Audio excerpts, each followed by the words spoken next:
Welcome back to Mirror of Fate. Last time we met a character who is absolutely a new original character that we have never seen in any Castlevania media before. No, madam. Not at all. My original character, do not steal.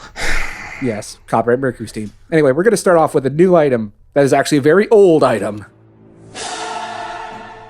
Oh, man. It's a goddamn pot roast. Mmm. That was actually a pretty good eating sound. I like that. Yeah, there were no pot roasts in the original. You can only heal from health fonts. It's so good to see the classics. Yeah, I had way too much fun with the physics on this. You know, as you should when a game like this presents the opportunity. So this is the correct path that we're going through here, but we don't actually have the magic necessary for it yet. I'm just showing off what happens if you screw it up.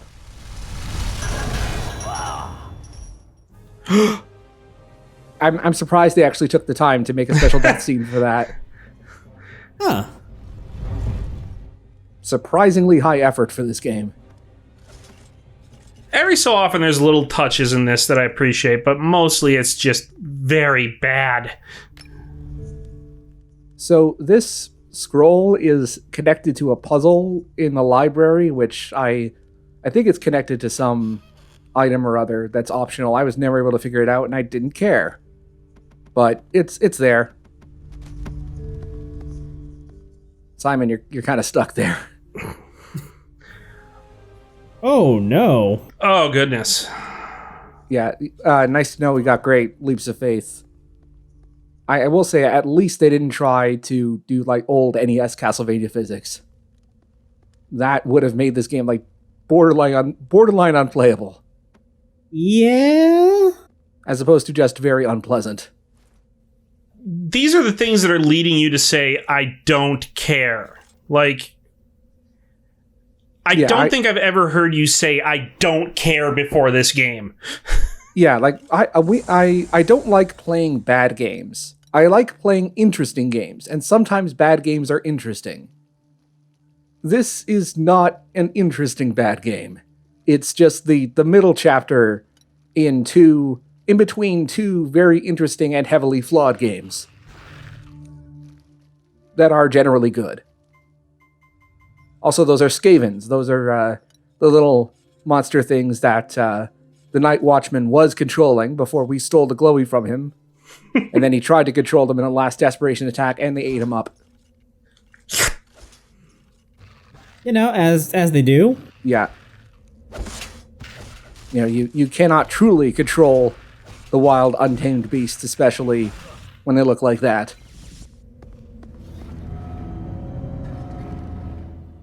This is not a new minecart. That's the same one we saw before. I know I said it last time, but the super ornate hearts are really throwing me for a loop. Yeah. Like, I keep expecting you to, like, get more health from them. It's just a standard Castlevania heart. It just looks like a heart container. Yeah, the hearts are definitely over-designed for what they are.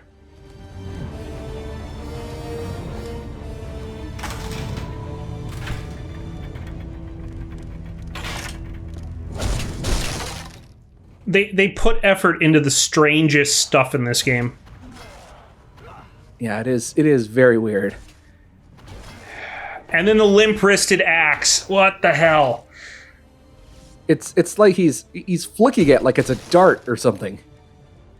Somehow I forgot about the axe throw in between recording sessions, and I hate that I'm reminded of it now. By the way, there is a dagger in the original Lords of Shadow, which is actually really good against lycanthropes. Oh, really? Yeah. The dagger's actually useful. It's not like the shit standard Castlevania. Whoa! Yeah, that's the finishing move against the Skeleton Warrior. I do like that they at least simplified the finishing moves against the Skeleton Warriors, because if you remember in the original game, you had to use the Dark Gauntlet to finish them off when they were just a pile of bones on the ground. Yes. I mean, you could use a heavy attack, but it was a little complicated.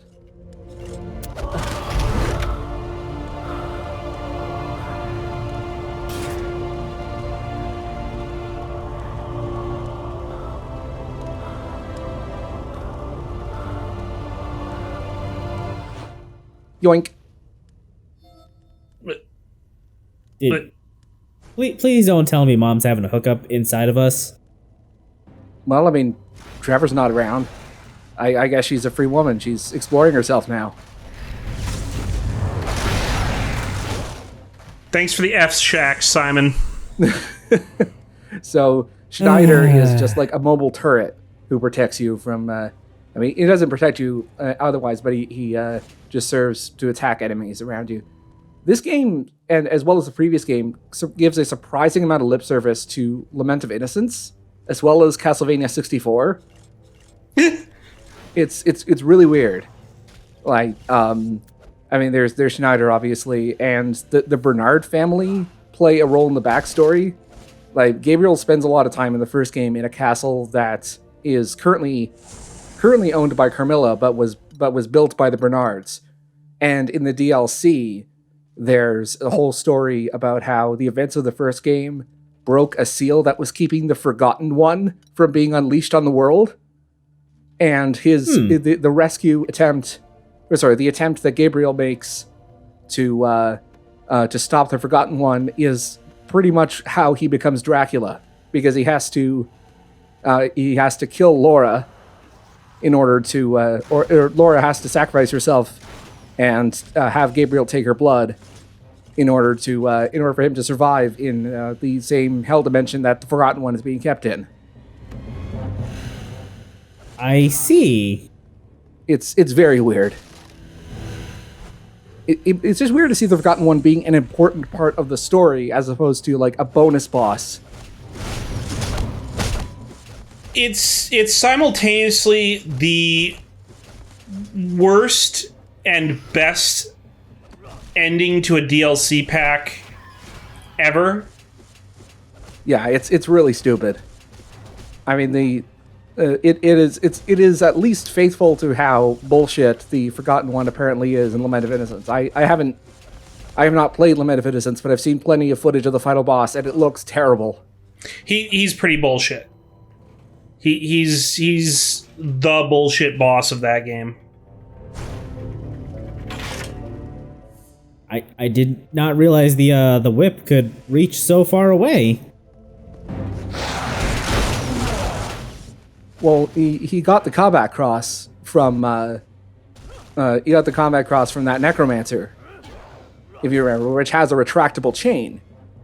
Right, but I did not think it was so long. Yeah, it could stretch really far.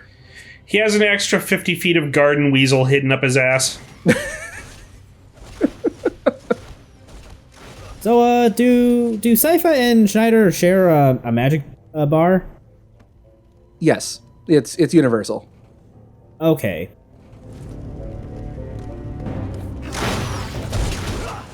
I do not want to know what they get up to when Simon isn't using them.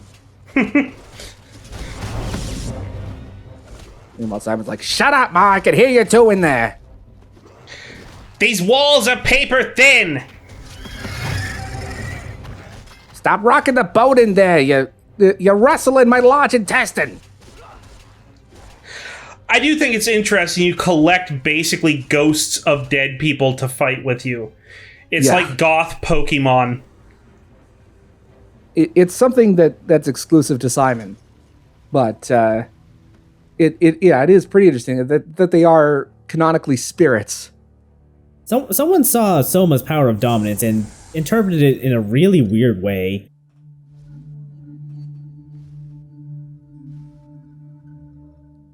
Well, I mean, they already have the player character with secretly Dracula twist from the Sorrow games.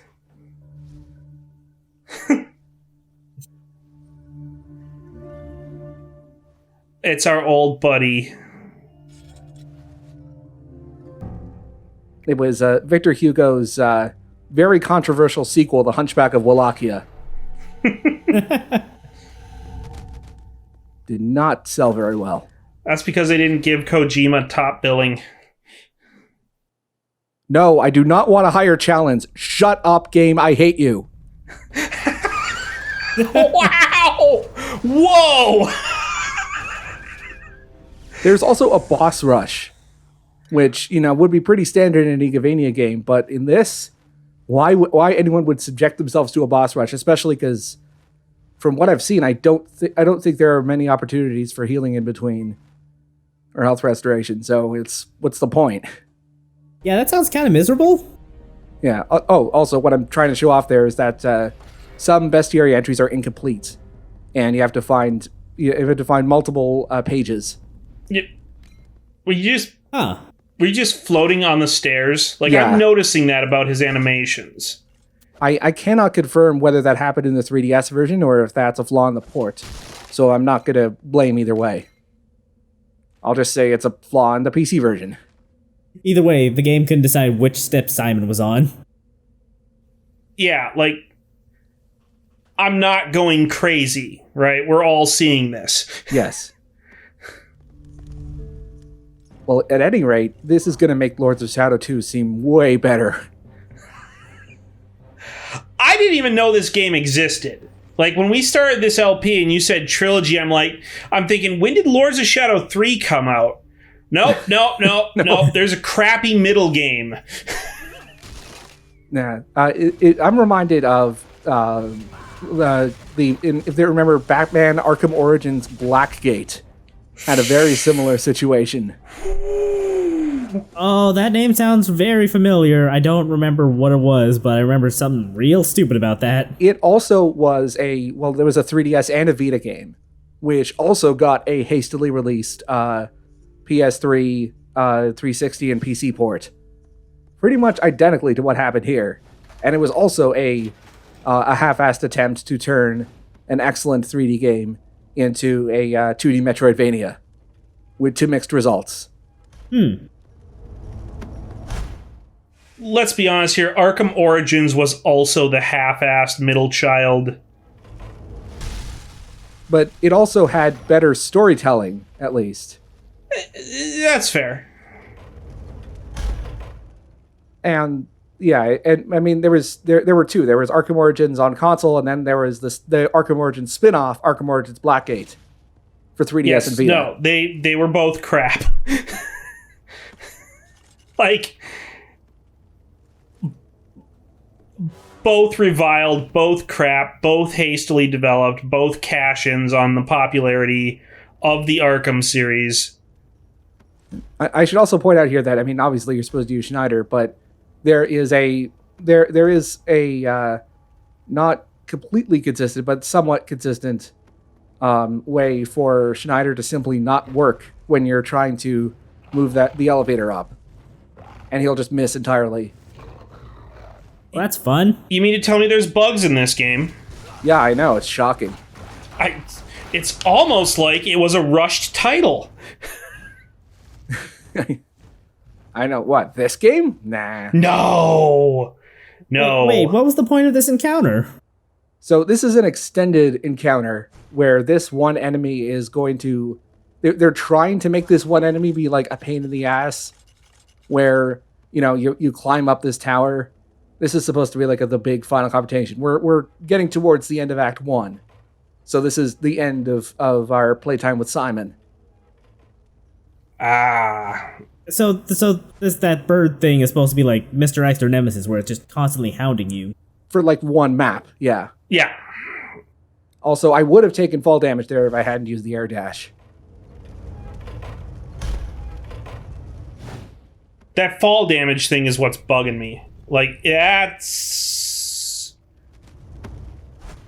has no place in a Castlevania. I'm sorry. A 2D one especially. Well, Metroid Prime had fall damage, but it only had like 10 energy of fall damage. And you had to fall a long way in order for it to be triggered. And it had no instant death. If I remember correctly, there's also a way for that particular area to glitch out, but I cannot remember how to do it. We'll just have to take my word on it. I thought you were gonna swing underneath this thing. No room for creativity in a game like this, unfortunately. And by this point, you're supposed to be like, oh no, it's this piece of shit again, I really want to kill it. But I just could not care less. Anger turned to apathy. Also, this guy is immune to axes. Are you sure you weren't just throwing it at the wall? No, it hits his hitbox. I specifically remember in failed takes, I very clearly hit him with the axe and it didn't work. Enemies do have strengths and weaknesses and are outright immune to certain sub-weapons. Alright, so coming up is one of my favorite bosses in the game. Not for gameplay, but just because it is funny, both intentionally and unintentionally. You will see what I mean.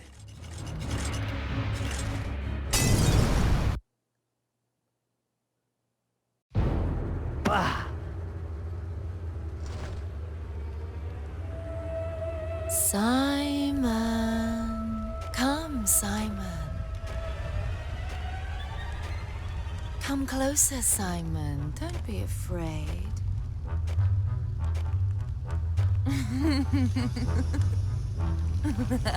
Welcome, warrior. We've been waiting for you. You have traveled so far, you must be weary. Come, stay with us. You will find our hospitality most pleasant.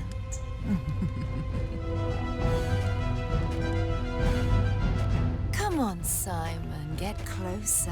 Join us. Stay there, my sweet.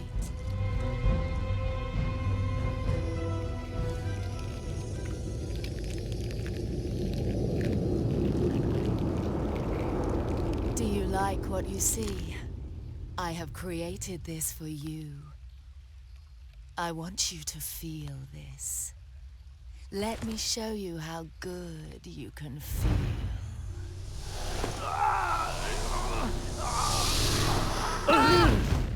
Don't you like how I kiss, Simon? You know, your technique could use some work, if I'm being honest here. Contact is kind of important to kissing. Yeah, you know, maybe work on consent. When you're draining the life force from your partner, I mean, I think that constitutes terrible kissing technique. Maybe you could get a couple of pointers from Rogue? Look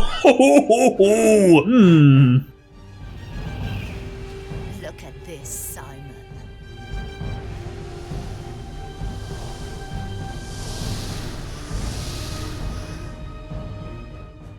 Still not gonna go for actual contact, huh? That was clearly meant to turn on a mostly straight male audience, but nothing could be more appealing, especially not on the 3DS. And it's just, it is just horrifying. Oh, is she gonna do that two or three times? Oh yeah, of course. You know how to design a video game, don't you? Yeah, I saw that lady climb back up onto the. Yeah. See, if this was God of War, there'd be 4 or 5 women. Wait, what? I died, and then it just went to the next phase because when I died, it triggered the checkpoint at the same time. I actually forgot about that until it showed up just there. Good programming, fellas. So if I remember correctly, I think after the start of the next phase, is my favorite cutscene in the entire game. Also, you may notice I'm just spamming Y. The standard Y combo is very effective. I think it's this cutscene. Maybe the one after it. Also, Schneider works really well against the succubus.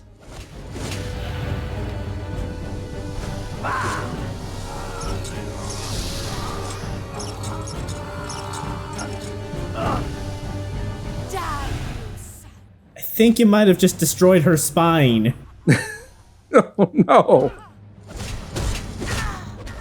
This should be hot, but because it's in this game, nobody cares.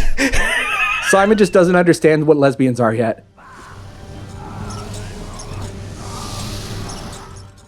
This is like 200 years before lesbians were invented, dude. Come on. Well, yeah, Katie Lang invented lesbianism. That we all know that. They just didn't exist. Oh, it's this one right here. Watch Simon's expression. Out on so much pleasure. Duh. Girls. White girl kiss on girl. Duh. I just fucking love that so much. This expression. I like how they had to censor whatever was going on to produce 3 of them. All right, so this is an obvious clone. Pick the real one, but there is a secret here.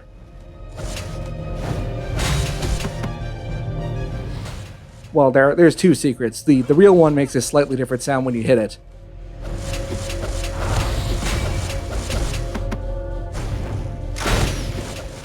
But also, Schneider will always hit the real one for you. Oh. Oh, for crying out loud, man.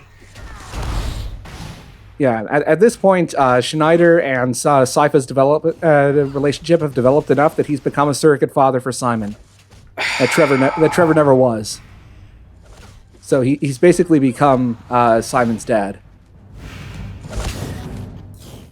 Good job, new dad. I think at this point he's just said, I want this over as much as you and the player do. So really, Schneider is the player surrogate in this situation. Again, I'm just spamming Y. It's so effective against the succubus.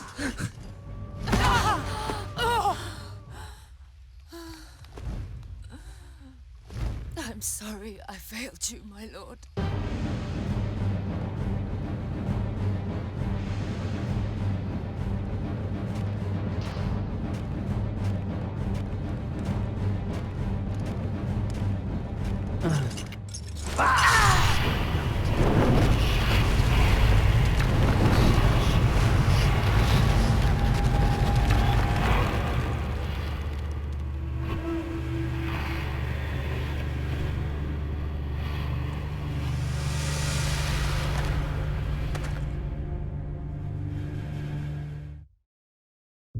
You fight well. Worthy of the name Belmont. I am Simon Belmont.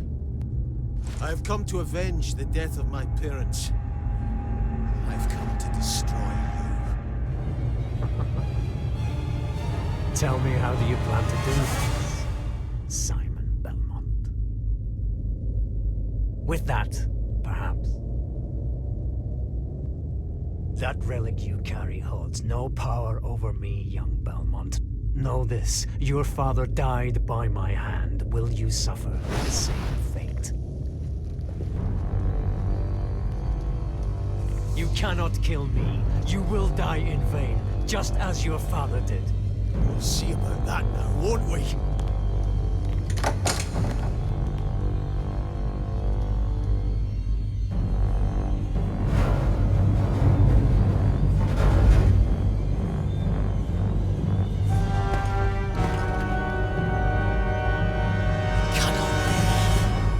Good of you to join us, Alucard. What a twist!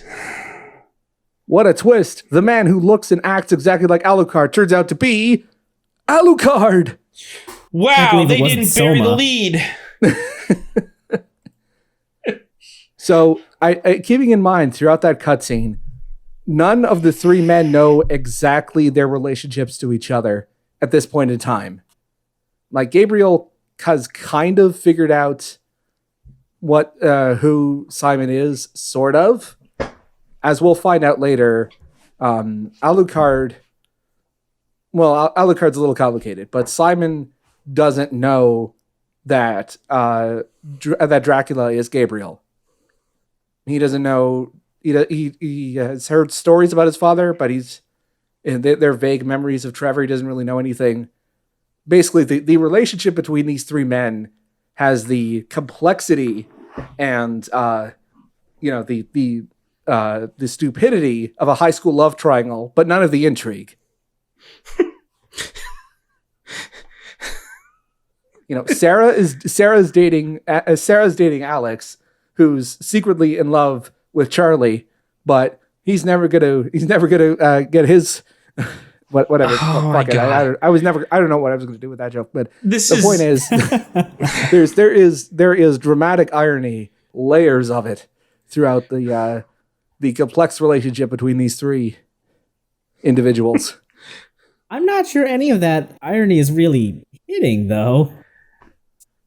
It's crowbarred in there. I don't think it's hitting because it's the game that makes you not care. You just don't care. You're the one guy in high school that didn't care about love triangles. You're sitting there listening to people talking about making out a party and you just don't care. Like, dude, that was me she in high was there school. with her snakes and like, I don't care. That was totally me in high school. Oh my God. Yeah, I think same. All right. So next video, we're going to start Act 2.